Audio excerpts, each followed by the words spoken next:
हिना साहब का हालिया कुछ दौरों से अपने ताकत का प्रदर्शन कर चुकी हैं। वहीं उनके बेटे ओसामा को कई आपराधिक मामलों में आरोपी बनाया जा चुका है।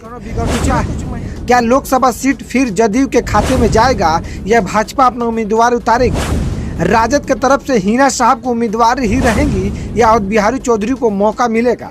और कुछ समर्थकों का मानना है कि उन्हें चिराग पासवान की पार्टी से लड़ना चाहिए। हालांकि BA, BCom, BSc, MA, MCom करें विश्व की सबसे बड़ी यूनिवर्सिटी इग्नू से। सॉल्व असाइनमेंट्स और गाइड बुक्स प्राप्त करें। संपर्क करें Mahakal computers, DAV PG college के पास, पंच मंदिरा मोड़ से दाहिने, सिवान।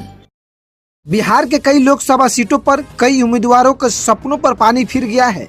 नीतीश कुमार को एनडीए में आने के बाद सिवान में भी सबका समीकरण बिगड़ चुका है। क्या लोकसभा सीट फिर जदयू के खाते में जाएगा या भाजपा अपना उम्मीदवार उतारेगी? राजद की तरफ से हिना साहब को उम्मीदवार ही रहेंगी या अवध बिहारी चौधरी को मौका मिलेगा? दरअसल राजद जदयू गठबंधन टूटने और नीतीश कुमार को एनडीए में वापस चले जाने से लोकसभा चुनाव लड़ने की तैयारी में जुटे कई नेताओं को झटका लगा है। सिवान लोकसभा क्षेत्र से भाजपा के प्रत्याशी ताल ठोकने की तैयारी में लगे थे और नीतीश लालू समर्थक अपनी जीत का गुना-गणित लगा रहे थे, लेकिन समीकरण अब बदल चुका है। जानकारी के लिए बता दूं, सिवान से वर्तमान सांसद जदयू के कविता सिंह हैं और जदयू इस सिटिंग सीट को बरकरार रखना चाहेगी, भले प्रत्याशी बदल दे। भाजपा के नेता इस सीट पर लड़ने की आस रखने वाले एड़ी चोटी के जोर लगा रहे हैं, लेकिन एड़ी चोटी के जोर लगाना बस रह जाएगा, कुछ हासिल होने का संभावना ऐसा नहीं लग रहा है। ताकि पिछली बार 2019 में भाजपा के सिटिंग सांसद को टिकट काटकर जदयू ने अपने पाले में सिवान लोकसभा की सीट लेने में कामयाब हुई थी।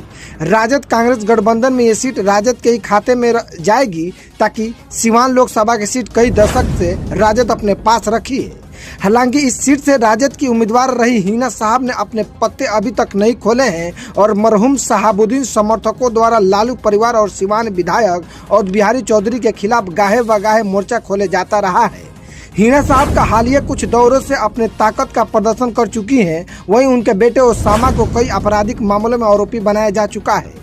पिछले कुछ महीने पहले चिराग पासवान भी कई मौके पर हिना साहब से मिल चुके हैं और कुछ समर्थकों का मानना है कि उन्हें चिराग पासवान की पार्टी से लड़ना चाहिए। हालांकि नीतीश के वापस एनडीए में शामिल हो जाने से चिराग पासवान को ही सबसे ज्यादा परेशानी हुई है, क्योंकि उनके कोटे की ही सीटें कटेगी और जदयू सिवान के सिटिंग सीट किसी अन्य को नहीं देना चाहेगी। पिछले लोकसभा चुनाव में जदयू के कविता सिंह को 4,48,000 वोट मिले थे, जबकि हिना साहब को 3,31,000 वोट मिला था। यदि हिना साहब को लड़ाई में बने रहना है तो उन्हें 1 लाख से ज्यादा मतों की ही खाई पाटनी होगी, जबकि चुनाव 2019 के समीकरणों पर ही होने वाला है और भाजपा और उनके सहयोगी दल केवल नरेंद्र मोदी के नाम पर ही चुनाव में उतरने वाले हैं। देखना यह होगा जदयू से कविता सिंह को फिर मौका देती है या दूसरे उम्मीदवार को मैदान में उतारती है। वहीं सबका निगाह राजद पर टिकी हुई है। क्या इस बार अपना सीट छोड़कर माले को देते हैं लालू प्रसाद यादव या हिना साहब को उम्मीदवार बनाते हैं, या फिर अवध बिहारी चौधरी को इस बार लोकसभा के लिए मौका देते हैं?